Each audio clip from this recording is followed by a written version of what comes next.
Yebo buran merauchea at Sipwe iotek and nari pipen statiri pipen par iotek sefen.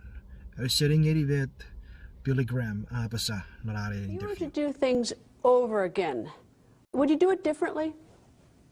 Yes. I would study more. I would pray more. Travel less. If I had to do over again, I'd spend more time in meditation and prayer and just telling the Lord how much I love him. Mayday Billy Graham at touch one amid wase rauchea ngerigits chora borosa and god kapas.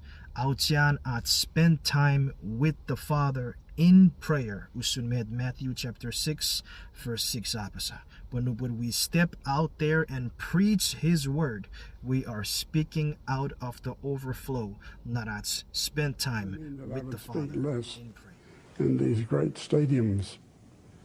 I meant that I would speak less at all kinds of conferences and things that I was invited to throughout the world, especially in Great Britain and the United States, because I'd get up and travel to those places, and I didn't have time to think and study and pray, and I needed time for that.